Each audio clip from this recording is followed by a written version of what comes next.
Akudosai is a very unattractive loser and an insanely clueless student trying to survive high school, until the school's magic exam declared he's going to be the next Demon King. Yup, this weak orphan suddenly awakens the strongest black magic and gets promoted to immortal god status. Now he's stuck with the impossible task of convincing everyone he's not the world-ending demon overlord they all think he is. Whoa, calm down, Jamal. Don't pull out the 9.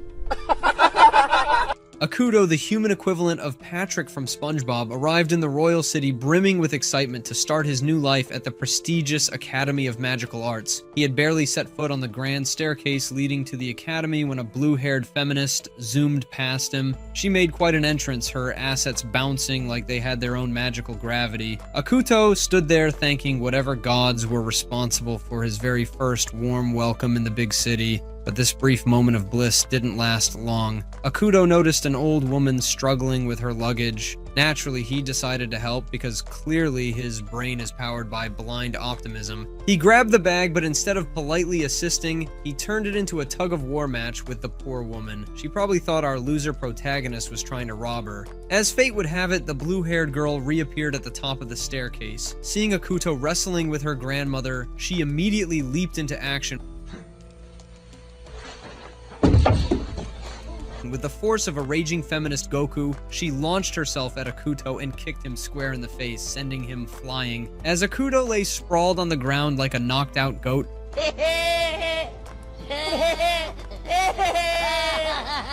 the grandmother finally explained that he was only trying to help. The blue-haired girl, Junko, turned bright red with embarrassment and apologized. Akuto, ever the lonely incel, was over the moon. Actual human contact from a woman? That's more contact than I've gotten for 5 years since I'm so socially awkward. While most people might have chosen pre-made characters or anime icons, Akuto, being the delusional fool he is, created one from scratch. Poly AI made it all feel real, from unique voices to lifelike personalities. Akuto often convinced himself he didn't need a real girlfriend. But now, standing before Junko, the poor sap felt something new. Junko introduced herself as part of a ninja clan and proudly explained her family's legacy. Akuto, not wanting to look like a Giga Chad in front of her, mentioned that he was a transfer student starting at the academy that very day. Impressed, or maybe just pretending, Junko started chatting with him. She noted how tough the transfer exams were and suggested Akuto must be pretty smart.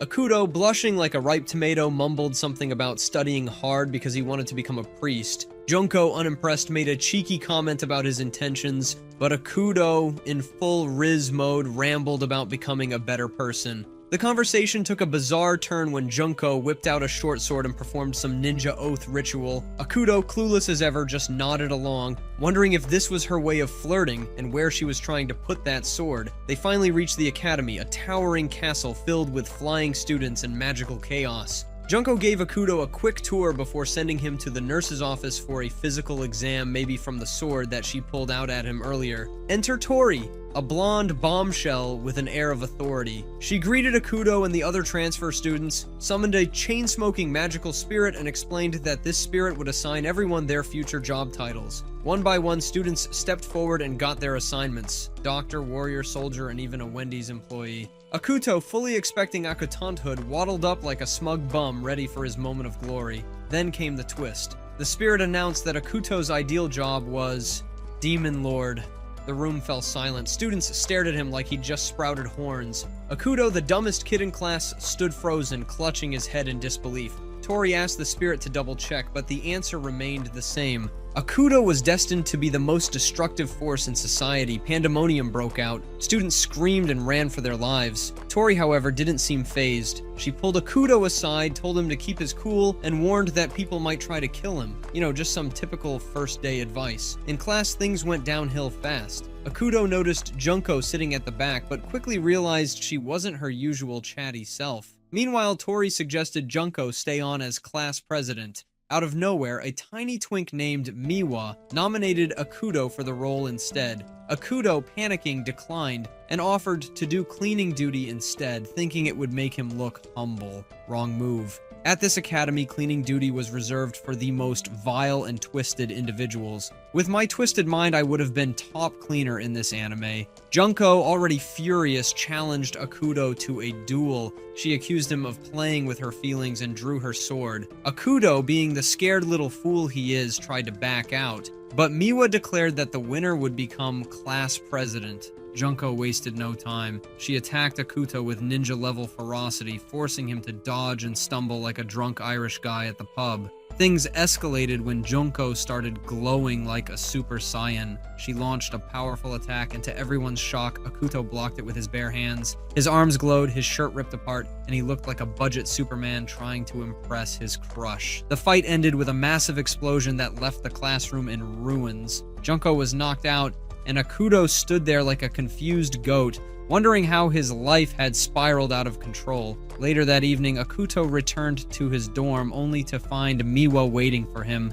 Miwa, ever the fanboy, offered to help Akuto with anything. Akuto, still dazed, asked for directions to the girls' dorms. Miwa eagerly led him there, and Akuto, proving once again that he has the brainpower of a brick, decided to sneak in through a window to apologize to Junko. As soon as he tapped on her window, Junko appeared, sword in hand and anger in her eyes. She started yelling, and before Akuto knew it, half the dorm was awake, watching the spectacle. Akuto tried to explain, but Junko wasn't having it. She chased him around the dorms like a madwoman, swinging her sword while Akuto ran for his life. In the chaos, Akuto tripped and landed in front of a mysterious redhead. She looked at him with dreamy eyes and asked if he was her prince.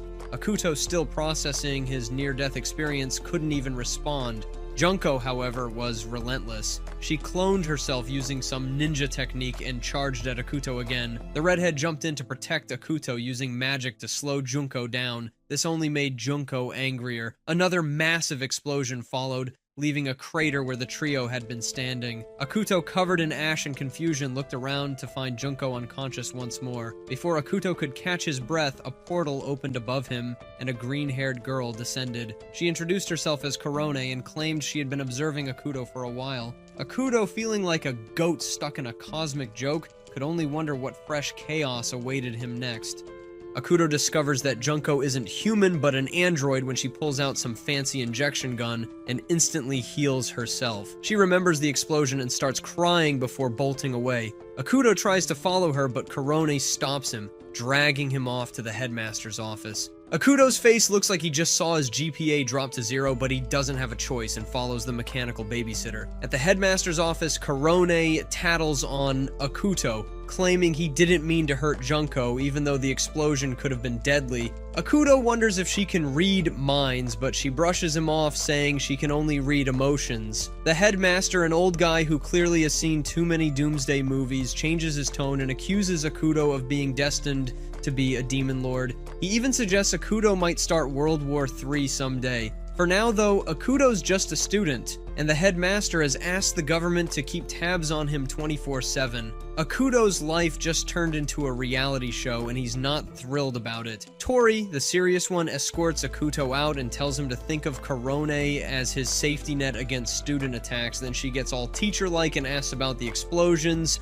Akuto explains that he just wanted to stop Junko's sword in class, but his powers went haywire. And later, he tried to stop the redhead from getting hurt, but his arm did its own thing and blew up the place. Tori figures Akuto has an insane amount of mana he can't control, which is pretty much a walking disaster waiting to happen. She hands him a notebook with everyone's contact info and tells him he can use telepathy to call them. Cool, but also creepy. That night, Akuto crashes in his dorm while Korone curls up in the cupboard like a tech-savvy vampire. The next morning, he's strolling to class when a purple-haired bombshell named Fujiko stops him. She's got a personality as big as her, well, assets, and teases him about having fun last night.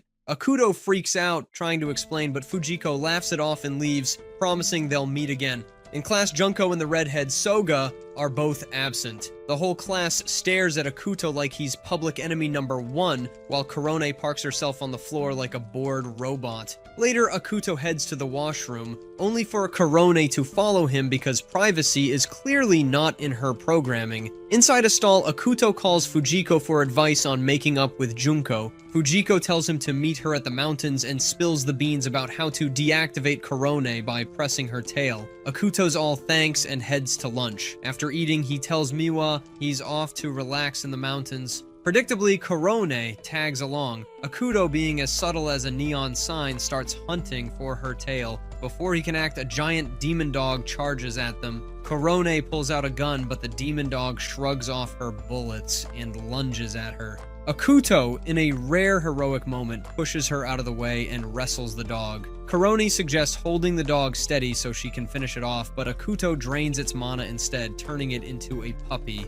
Korone's impressed, but not for long, because bushes start rustling. The puppy bolts toward the noise, and Akuto discovers Soga, who vanishes like a magician with stage fright. Korone guesses Soga can hide her mana and finds a bag in the bushes. Akuto uses the distraction to deactivate Korone by pulling her tail. Fujiko shows up, commending Akuto for his sneaky move. She promises to vouch for him with Junko and hands him 2 medicine tablets and a special gun, claiming they'll help people understand each other's feelings. Fujiko also offers Akuto a spot on the disciplinary committee, and he's like, why not? She leaves, and Akuto reactivates Korone, who's clueless about what just happened. Korone picks up the bag, saying it's Soga's, but the puppy catches her scent and runs after her. Akuto chases Soga down, and she reappears on top of him, begging for help. Korone walks up and accuses Akuto of being a creep, ready to cuff him, but Soga clears things up, saying she grabbed him. She then asks Akuto to be her friend.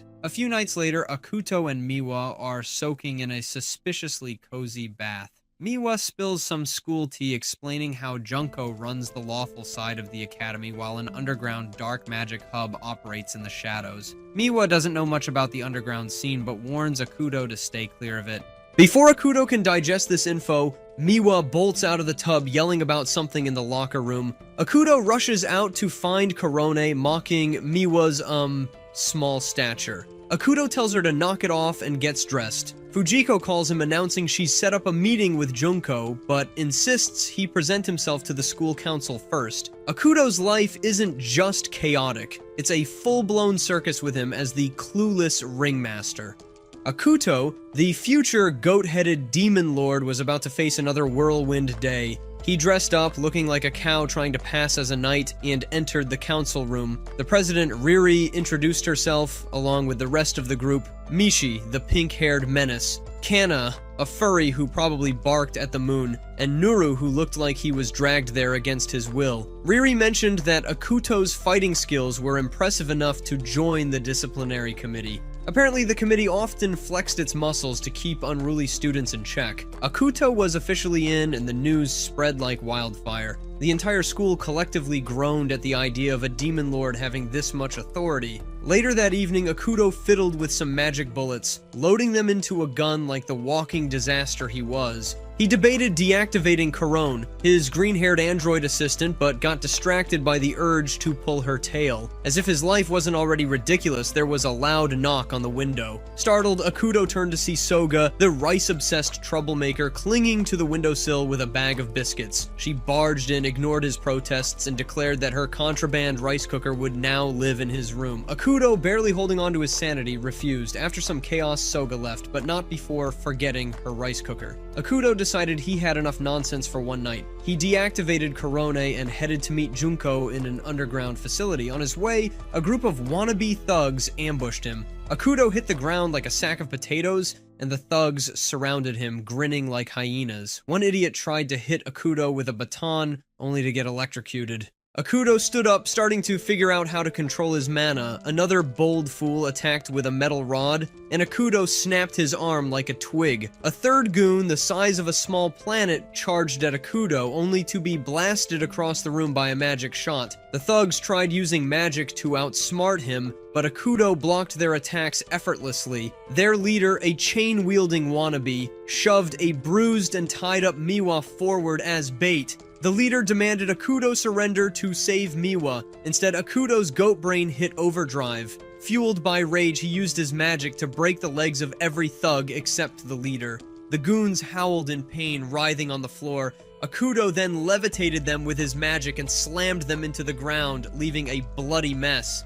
The leader, shaking in fear, made a desperate move. He swung his chain at Akuto, but it stopped midair. Akuto grabbed the chain, electrocuted the guy, and slammed him into a wall. To hammer the lesson home, Akuto broke the leader's leg. The remaining thugs fled in terror, but before Akuto could gloat, Junko arrived. She accused Akuto of being evil and trying to take over the school. Akuto, the barn animal he was, tried to explain, but Junko wasn't listening. She drew her sword and declared she'd stop him even if it meant dying. Realizing Junko wouldn't back down, Akuto pulled out his magic gun, hoping to use a drug to calm her, but the magic bullets had vanished. Junko, thinking Akuto was up to some demonic trick, used smoke bombs and escaped, taking the injured thugs with her. Akuto carried Miwa back to his dorm, where Korone helped treat his wounds. Feeling guilty for deactivating her, Akuto explained everything. He also mentioned that Junko had declared an official war against him, sanctioned by the school rules. The next day, Junko made a public announcement rallying the school to wage war against Akuto that evening. She painted him as a criminal demon lord who needed to be stopped to save the school and the world. By evening, a massive crowd had gathered behind Junko, armed with swords and crossbows.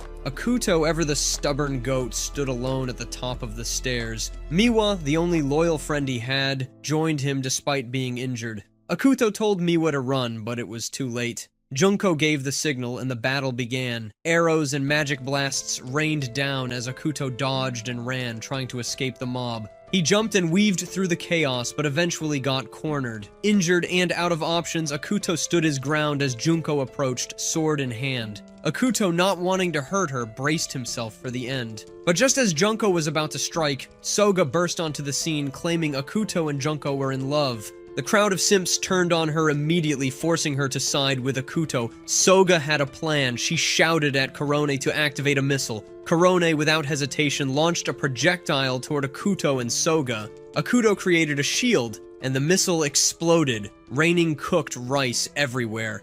The bizarre turn of events instantly calmed the angry students who began celebrating. Rice had somehow united them. Later that evening, Soga revealed that she had stolen Akuto's magic bullets and mixed them into the rice. The drugged rice made everyone more agreeable, turning them into Akuto's unwitting allies. Korone analyzed the rice and found traces of dark magic in the bullets. Akuto, utterly baffled, wondered how Soga got her hands on such a dangerous substance and what she was hiding.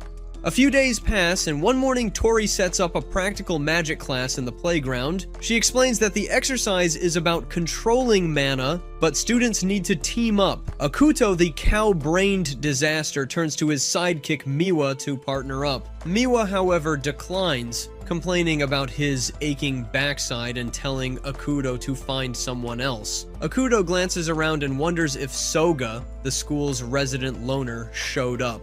Miwa explains Soga barely attends classes and skips practical magic since she's hopeless at anything except flying. Akuto realizes no one knows Soga can turn invisible. Meanwhile, the students start throwing a mana ball around. Akuto gets a tap on the shoulder and turns to see Junko, who agrees to team up. She warns him to focus on the mana's flow or risk injury. Junko tosses the ball to him and Akuto catches it. When he tries throwing it back, the ball channels his absurd power and explodes like a nuke. Junko gets knocked out, and Akuto just stands there like the clueless goat he is. While the other students gossip, Akuto asks Tori if Junko will be okay. Tori says she's fine, just stunned. She advises Akuto to use the self-discipline chamber to learn control. Miwa tries to stop him, but Tori shuts him up with a shoe to the face. Akuto, in all his brilliance, agrees. He packs a bag, grabs Korone, and enters the chamber, which warns it won't reopen for 12 years. Inside, Akuto finds Soga, who's used her invisibility to sneak in. She's munching on a flying lunchbox. They sit together against a wall until Akuto's back hits something. It's a hidden panel with a map claiming to lead to treasure if they can find 3 keys. Of course, it also says unworthy hunters will die. Soga wants to go treasure hunting, but Akuto refuses, claiming he needs to meditate. Naturally, Soga becomes a nuisance, complaining she needs to pee. Akuto freaks out as she starts punching the door, yelling for help. Korone offers to receive the golden shower, but Akuto vetoes that horrifying idea. Luckily, Fujiko mysteriously shows up and opens the chamber. Soga bolts to the bushes while Fujiko finds the map and takes it, leaving Akuto scratching his head. The next day, someone plastered copies of the map all over the school. Akuto suspects Fujiko, but she accuses him of stealing the map from her room and spreading it around. Korone reveals the true culprit. Carefree Soga flying around with a bag of copies claiming everyone deserves a shot at the treasure. Fujiko storms off and Akuto wonders why Chaos follows him like a lost puppy. In class, Akuto notices Soga and Junko are missing. Miwa reassures him Junko's absence isn't his fault but due to family troubles. Akuto feels slightly better until injured students are dragged in on stretchers. One clutches a bloody map and babbles about being ambushed by a monster while searching for treasure. The incident shakes the school, and Riri, the council president, calls Akuto to her office. She informs him 19 students have been injured and insists he address the problem. Akuto agrees and calls for a school meeting. In the Great Hall, Akuto announces a ban on treasure hunting. The students revolt, accusing him of creating the map and calling him a dictator. They pelt him with cans and bottles. Suddenly, a green-haired girl charges at him, aiming a punch.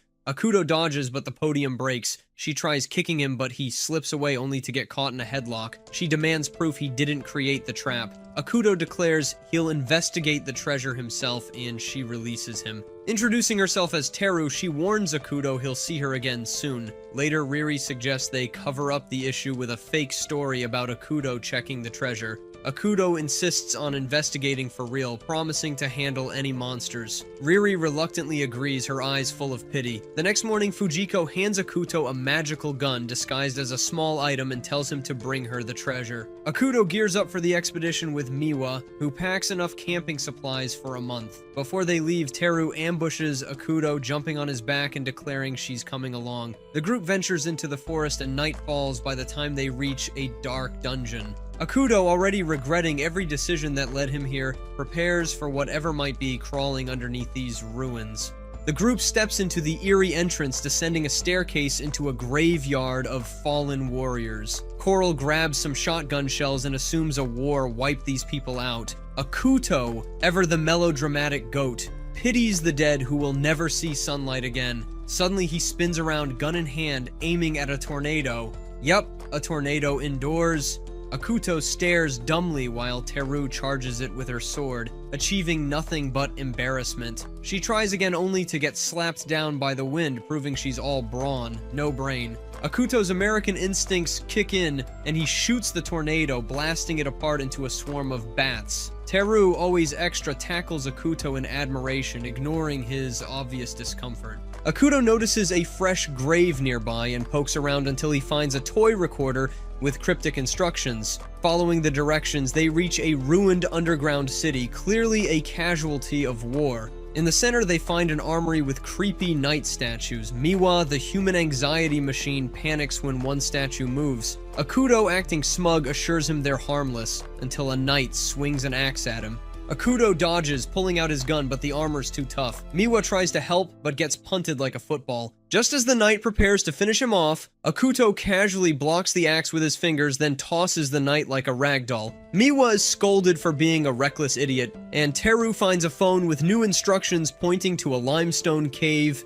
Inside the cave, they find hot springs surrounded by tunnels. Coral tests the water, and Akuto, proving he's part sheep, volunteers to check for danger. Teru, never missing a chance to cling to him, jumps on his back. As Akuto tries to shake her off, she drops a bombshell. The treasure they're seeking is linked to the previous Demon King. Akuto's shock is cut short when Junko, a rival, bursts in, swinging her sword at Teru. The two women immediately descend into a petty duel, leaving Akuto to babysit. While he's distracted, he spots a wolf on a shrine. The wolf attacks, biting Akuto, but drops dead from poison.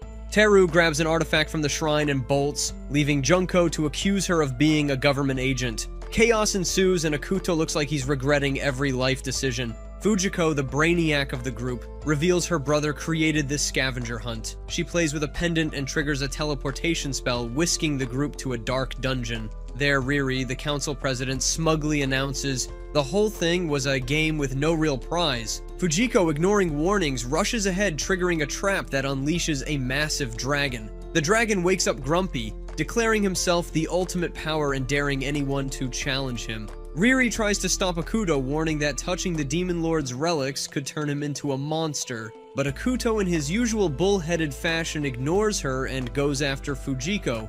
Fujiko, unaware she's unleashed a nightmare, tries to defend herself against the dragon. Akuto intervenes, landing a punch that shatters the dragon's horn. The dragon, impressed, acknowledges Akuto's strength and offers to serve him as the new demon lord. Akuto, the world's most reluctant leader, reluctantly accepts. Riri, still fuming, plants a kiss on Akuto, declaring her trust in him as the kindest demon lord. As the group poses for a photo with Akuto on the throne, the goat-faced hero braces for the next chaotic chapter of his life. Korone starts acting strange around Akuto, making it her life mission to seduce him in the most ridiculous ways possible. One night, she hops into his bed, batting her eyelashes and asking if he's ready to take things further. Akuto, being the awkward cow he is, turns bright red and stammers about not being interested in romance. Korone, never one to quit, accuses him of being gay. By morning, she kicks it up a notch with an elbow drop to wake him, calling him her bratty little sister while smashing his future offspring into oblivion. When he demands to know what she's doing, she says he looks like a predator file, and she's trying to become his little sister to get in his pants. Akuto, ever the goat of stubbornness, tells her it's not working. Not one to give up, Korone switches tactics and dons a maid outfit. Akuto shuts her down again, saying he takes relationships seriously and can't feel anything for someone he doesn't love. Fed up, Akuto jumps into a magic portal in his drawer to escape her antics, landing at the dragon's castle. Somehow, she finds him there too. This man cannot catch a break. A few days later, the students head to the beach for a weekend getaway. Akuto, Soga, and Junko take to the water, where Soga discovers a giant sea cucumber that's just right for her tastes. Junko, however, is horrified by the size. Soga keeps squeezing the cucumber until it squirts white juice all over Junko's face, causing her to freak out. Meanwhile, Akuto looks like he'd rather be anywhere else but here. As they head back to the dorms, Akuto feels someone watching them. Soga notices Miwa lurking and points him out. Akuto approaches him, finding Miwa in a strange mood. Miwa shares that the island is his hometown and tells a chilling legend about a demon king. According to the tale, when the demon king awakens, a monstrous beast will rise from the sea only to be defeated by a hero who will also take down the demon lord. Akuto dismisses the story as nonsense, but Miwa gets emotional, saying Akuto can't understand his struggles. Before Akuto can ask what's wrong, Miwa runs off. Suddenly, a low growl echoes across the island. Akuto wonders if this is the monster Miwa mentioned. Later that night, while the other students party, Akuto steps outside for some fresh air. Korone joins him, saying someone has been keeping watch over him. She pulls out a magic radar to track the threat, but it malfunctions. So she resorts to running around the old-fashioned way. Akuto reluctantly follows her to a shrine in the forest. Out of nowhere, Soga appears behind them, saying Fujiko had tried to contact Akuto but couldn't reach him, so she's here to deliver a message. According to Soga, a group of hunters who target magicians is after Akuto. However, Soga's memory is so pitifully small, she can't recall the rest of the details. She pulls out a bottle, claiming it will help her remember, only to reveal it's alcohol. After taking a swig, she becomes completely tipsy and collapses into Akuto's arms. As Akuto awkwardly supports her, he's struck by a strange sense of familiarity, as if they've met before. Soga, perhaps fueled by her drink, leans in as if to kiss him. Korone, ever the Chaos Queen, returns at that moment and kicks them both apart. Akuto loses it, yelling at Korone, but she cuts him off, saying there's no time for drama because the enemy is closing in. A loud roar shakes the area, sending shivers down everyone's spine. As they look around in panic, a sudden shot rings out, and Korone collapses. Akuto watched as Korone fell to the ground, blood splattering everywhere. The attackers fled like the cowards they were. Akuto rushed to her side, but Korone brushed it off, saying she was fine.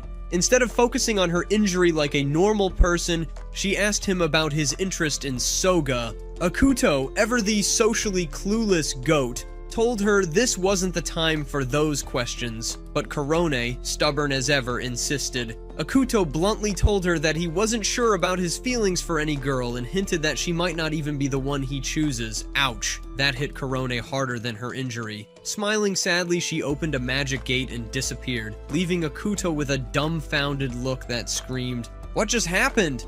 Back at HQ, Soga woke up and remembered Fujiko's words. Korone's mission was to seduce Akuto, ordered by the higher-ups. If she fails, well, bye-bye Korone. Akuto, still processing this madness, couldn't believe it. Meanwhile, Miwa was sitting outside his house, looking like a kicked puppy. His little sister Yuki approached him, and the truth bomb dropped. Miwa was the hero of the prophecy. Even the smoking crow at the academy said so. But instead of being excited, Miwa was sulking because the neighbors were trash-talking him. They called him a wimp and doubted he could ever beat the Demon King. Fueled by their words, Miwa decided to head back to the dorms. The next morning, Yuki visited the dorm to meet the Demon King. Akuto bumped into her, and Miwa, as awkward as a cow on roller skates, nervously confirmed she was his sister. Yuki asked Akuto if her brother was the hero. Akuto, in his usual tactless way, Akuto'd it didn't seem possible. Yuki, furious, called Akuto a liar and ran away crying.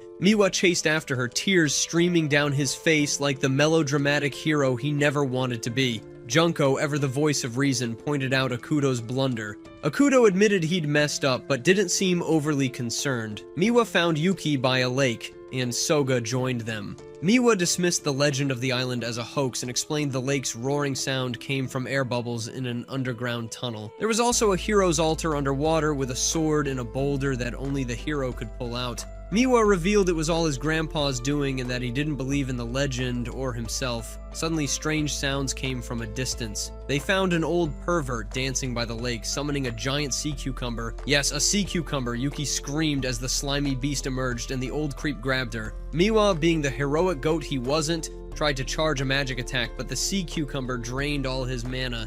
The pervert mocked him, calling him a useless loser, and kicked him down like the weakling he was. The monster headed for the town while Akuto and Junko prepared to stop it. The pervert, now revealed as X, taunted Akuto about being the Demon King. X had Soga and Yuki tied up with chains and planned to kill them for fun. Akuto, furious, charged at X and punched him hard enough to rattle his smug grin. X, laughing like the psycho he was, got up and declared Akuto the real Demon King. X used sound magic to disrupt Akuto's abilities and beat him senseless. He decided to leave Akuto alive to take the blame for destroying the village, but planned to kill everyone else. Akuto, proving he was as stubborn as a goat, got up again. But X's sound magic made it impossible for Akuto to fight effectively. Just as things looked grim, Miwa, now underwater, cursed his weakness. He reached the hero's altar, pulled out the sword, and was greeted by a talking watch. Yes, a watch. The watch transformed into a Power Ranger-style armor powered by nuclear fusion.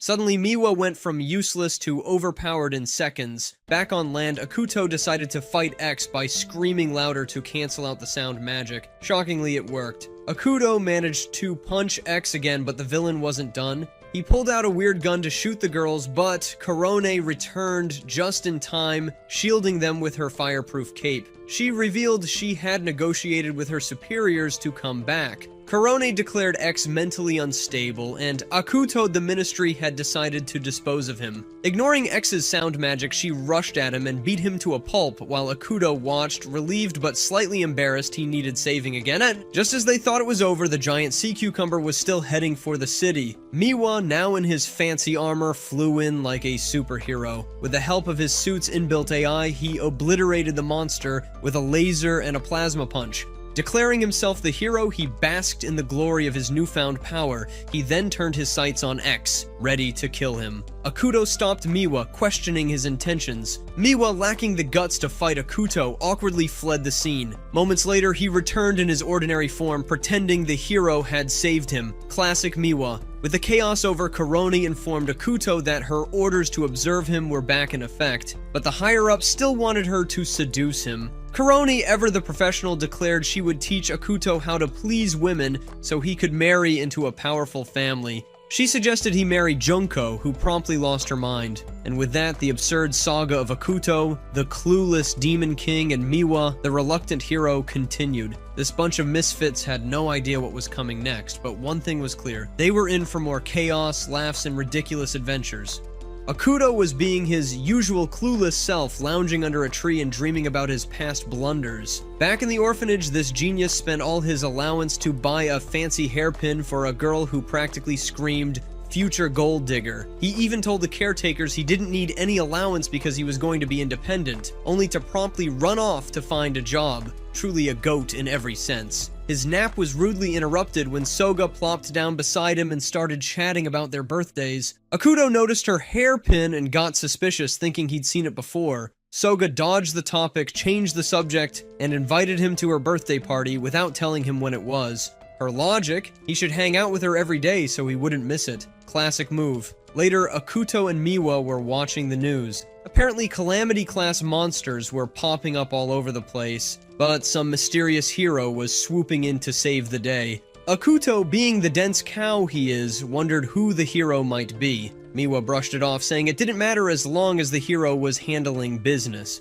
Meanwhile, Soga was wolfing down rice like she hadn't eaten in weeks, leaving Akuto to wonder where all that food went. She finished her meal and floated off to her room, unbothered. Akuto grumbled about her skipping class, but Miwa explained she was good at academics, but terrible at magic. She probably avoided class to dodge bullying from the elite students. Akuto, being the noble goat, declared he'd change the system one day. Miwa seemed impressed, but honestly, Akuto's track record didn't inspire much confidence. The next day, he went to drag Soga to class, but she turned invisible, tossed her clothes aside, and flew off. Akuto, desperate and defeated, resorted to emotional blackmail, but she just clung to him until he gave up. She always got her way, leaving Akuto looking like the village idiot. Meanwhile, Fujiko was off doing heroic things, like subduing monsters in an old castle. She stumbled upon a magical egg, brought it home, and tried to hatch it. Unfortunately, when she dozed off, the egg decided to make a magical escape and ended up in Akuto's room. Soga, ever the chef, wanted to turn it into some fried rice, but Akuto noticed it looked a little monstrous. The egg absorbed his magic, grew gigantic, and hatched into a two-headed rooster. Akuto, the brave goat, barely saved Soga from getting stomped. Just when things couldn't get worse, the rooster swallowed Fujiko whole. Akuto, proving once again why he's a disaster magnet, attacked the monster, but the rooster absorbed his magic, grew even bigger, and flew off to wreak havoc in the city. Luckily, Miwa stepped up, transformed into the mysterious hero, and took the monster down like a boss. He even saved his favorite idol, who thanked him with a kiss. Miwa was left a blushing mess, while Akuto was probably still trying to figure out what just happened. Akuto later went to report the chaos to the student council. Riri, the president, shrugged it off since no one from the school got hurt. On his way out, Akuto bumped into Soga, who finally agreed to attend class. Akuto, always the wannabe hero, promised to protect her from bullies. The guy might be clueless, but at least his heart's in the right place sometimes. Meanwhile, Junko had her own issues. She couldn't control her urges and decided to have a heart-to-heart with Korone. She brought up that wild comment Korone made at the beach about Akuto marrying her. Korone, ever the schemer, Akuto'd she was dead serious and had already gotten permission from Junko's dad to arrange a meeting with Akuto. It seemed Akuto's chaotic life was about to get even messier. Junko is in total panic mode, trying to figure out how to tell Akuto about their arranged marriage. Korone, ever the opportunist, offers to inform Akuto herself, but Junko insists on doing it. Unfortunately, she has no clue where Akuto is, so Korone whips out a Akuto tracking radar because of course she has one. They find Akuto at a ramen shop, happily stuffing his face like the clueless goat he is. Junko nervously tells him to visit her house because her dad wants to talk. She even invites Miwa to make it seem less suspicious, but Akuto, with all the brain power of a cucumber, senses something is off. Later, Akuto spots the headmaster chatting with a blonde guy, the leader of X's group. The blonde explains that unnatural mana is making powerful monsters more active, clearly blaming Akuto without directly saying it. Akuto, the walking disaster, realizes they're talking about him. The blonde mentions the Demon Lord awakening, and Akuto spends the rest of the train ride to Junko's house overthinking it, like the cow he is. At Junko's house, she's a nervous wreck trying to tell Akuto about the marriage, but before she can spit it out, someone attacks. Junko blocks all the strikes except one that hits Miwa. Junko's sister Yuri pops out, apologizing for testing her. Miwa recognizes Yuri as the idol who kissed him the previous day. On their way to the house, Yuri sniffs around and says Akuto smells like monsters. She explains that a monster bit her as a kid, leaving her with monster mana that lets her sense them. Once inside, Akuto meets Junko's dad, who asks if Akuto understands the challenges of living with Junko. Akuto, proving he's dumber than a sack of potatoes, thinks the man is talking about staying as a guest. He confidently declares he'll do his best to respect Junko's family, unknowingly agreeing to marry her. Junko's dad throws a party to celebrate while Akuto has no idea he just got engaged. Later, Junko sneaks into Akuto's room and starts undressing.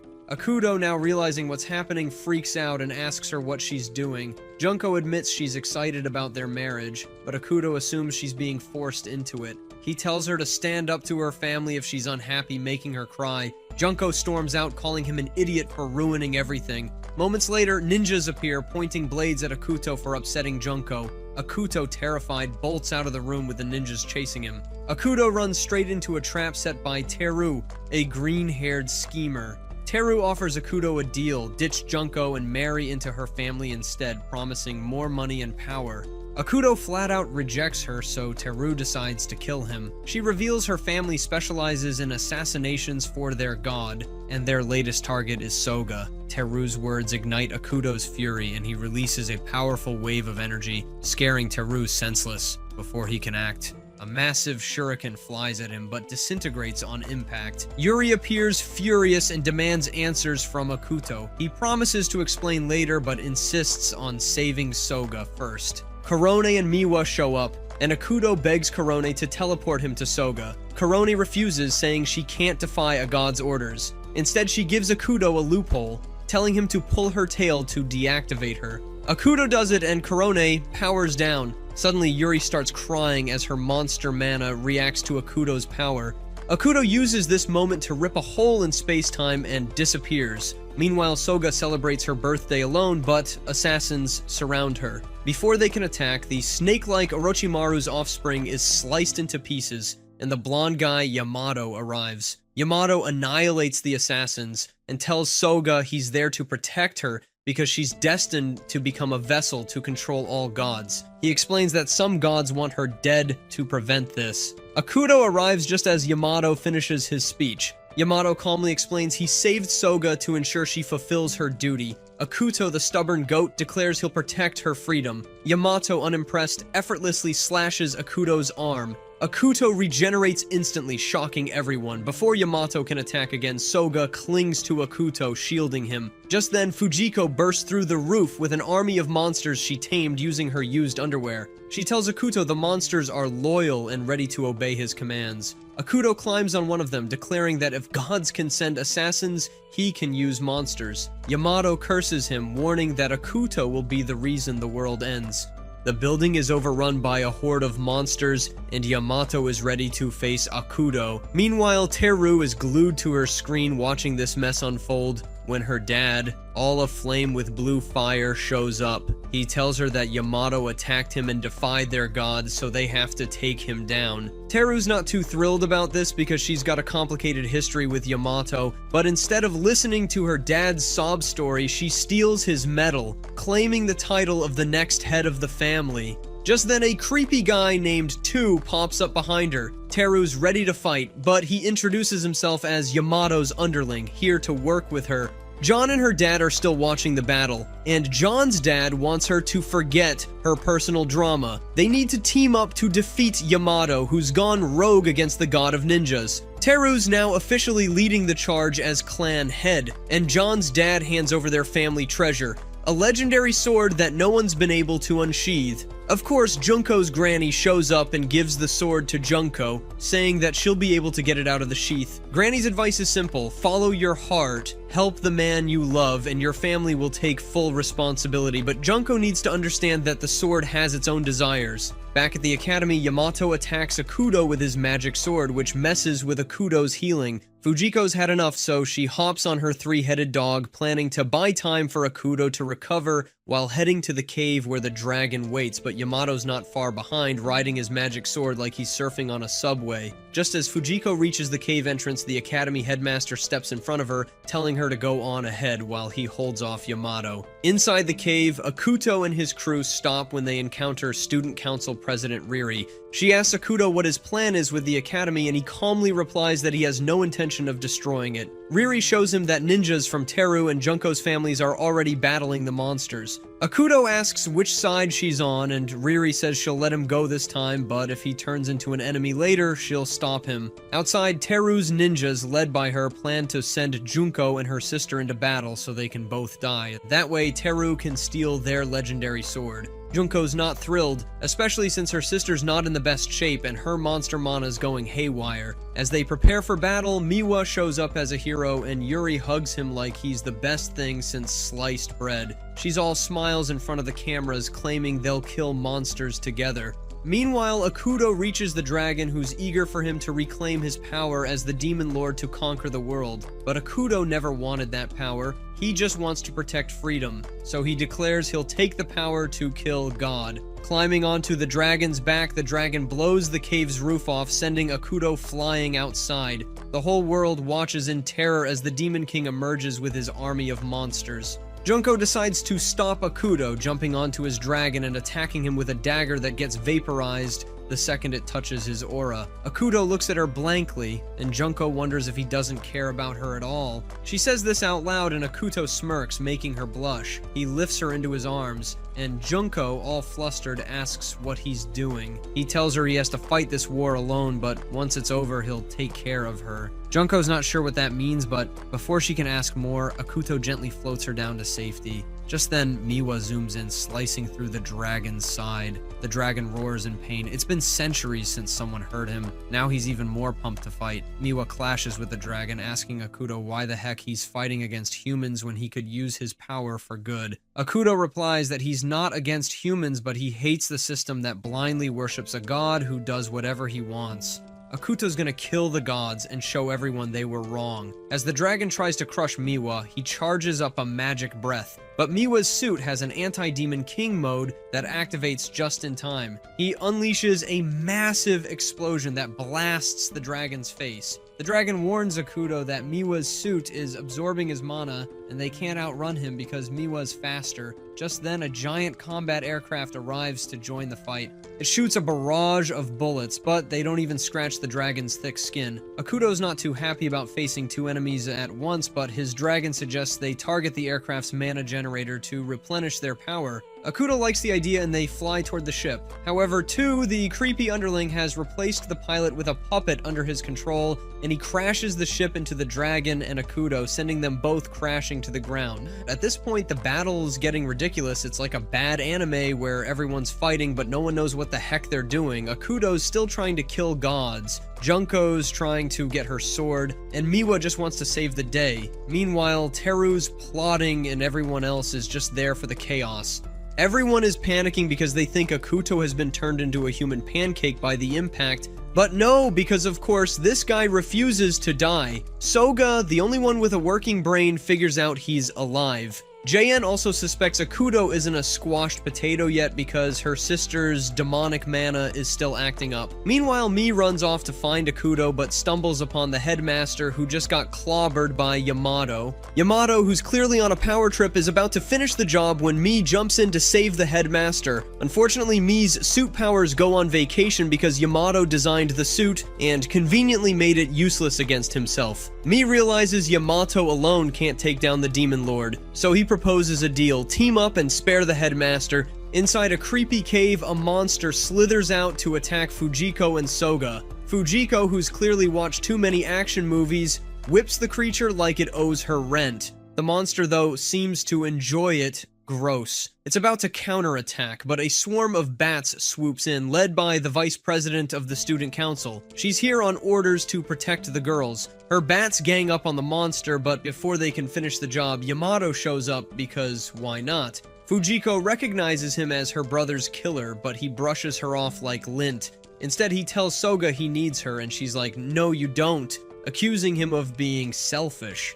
He denies it and claims he's trying to save the world. Sure, buddy, then he knocks Soga out because apparently consent doesn't exist in his world. Fujiko attacks him, but Yamato grabs her whip and tells her to skedaddle before teleporting away. Elsewhere in the cave, a vampire girl is getting wrecked by the monster. Fujiko comes to her rescue and drags her to her lab. The vampire girl stalls the monster for a few precious seconds while Fujiko grabs a bottle of liquid nitrogen. She tosses it at the monster, freezing it solid, and then the vampire destroys its upper half. The lower half scurries off like a coward. Outside, the Ninja Alliance is trying to invade the school but gets stopped by Riri's Gomu Gomu no Gatling move. Someone's been watching One Piece. She declares that no one enters the school without her permission and exposes Teru as her dad's killer, not the Demon Lord as everyone believed. Teru, furious that her villain origin story is unraveling, sends soldiers to kill Riri, but she takes them all down.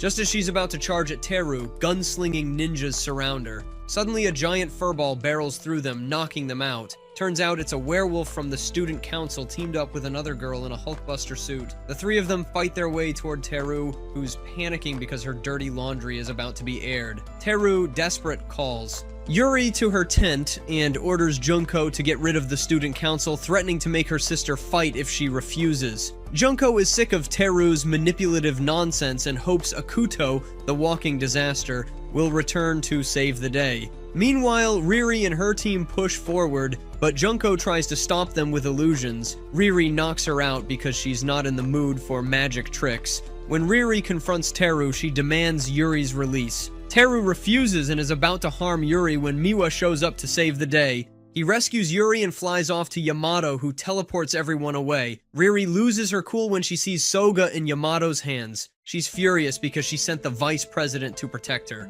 Fueled by rage, Riri goes after Teru, only to find out she's been duped by a dummy. Teru escapes with help from Tui, who's been playing both sides. Tui suggests teaming up now that Teru's family is disgraced and the Demon Lord is dead, but Riri tells him to take a hike. She unleashes her power to fight him, but Tui's puppet soldiers have her cornered. Just then, Fujiko shows up and throws a vial of magic potion that burns all the puppets. With no obstacles left, Riri uses her ultimate move on Tui, but surprise!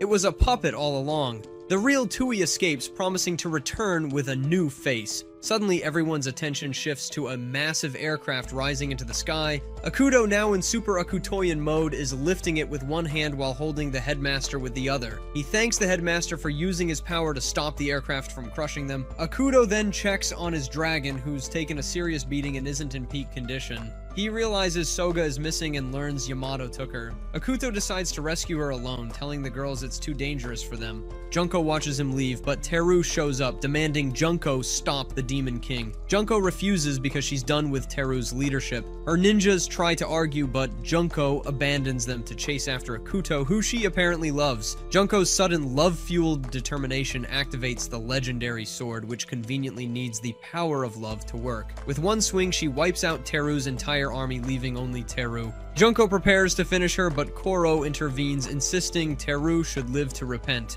Teru runs off only to bump into her dad, who's now a cyborg. He lectures her about correcting her life choices. Meanwhile, Akuto flies overhead on his dragon and Junko wishes for his safe return. In the sky, Akuto asks his dragon for intel on the Demon Lord. The dragon explains that Demon Lords are regular humans who transform due to unnatural mana. They keep coming back because the gods want the cycle to continue. Before Akuto can learn more, the hero shows up, ready for a final showdown.